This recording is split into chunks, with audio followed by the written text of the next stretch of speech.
മാൻവികയിൽ മുട്ടത്ത് പാർത്ത കുടുംബത്തിൽ ജോസഫിന്റെയും മേരിയുടെയും നാലാമത്തെ മകളായി 1910 ഓഗസ്റ്റ് 19 അന്നക്കുട്ടി ജനിച്ചു.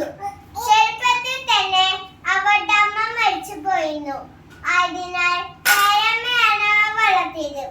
പേരമ്മയുടെ ശിക്ഷണം അനുസരണത്തിന്റെയും സ്നേഹത്തിന്റെയും വിവേകത്തിന്റെയും വിത്തുകൾ അവരിൽ പാകി. ചെറുപ്പത്തിൽ തന്നെ സന്യാസകനാണ് ഇഷ്ടം. നിത്യവും വാഗ്ദാനം ചെയ്ത് അൽഫോൻസമ്മ ഈശോയെ സ്വന്തമായിരുന്നു. അൽഫോൻസമ്മയുടെ ജീവിതം സകലമായിരുന്നു. 1946 ജൂലൈ 28 അൽഫോൻസമ്മ ഭൂമിയിൽ നിന്ന് യാത്രയായി. 2008 വിശുദ്ധയായി പ്രഖ്യാപിച്ചു. ഇന്നത്തെ ബസ് സ്റ്റാൻഡിൽ വന്ന ആദ്യത്തെ മലയാളി വ്യക്തിയാണ് വിശുദ്ധ അൽഫോൻസമ്മ. പുഞ്ചിരി തിരുമുട്ടമാണ്.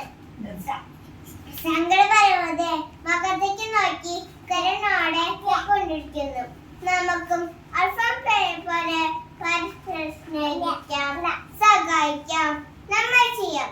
എല്ലാവർക്കും നന്ദി, നമസ്കാരം.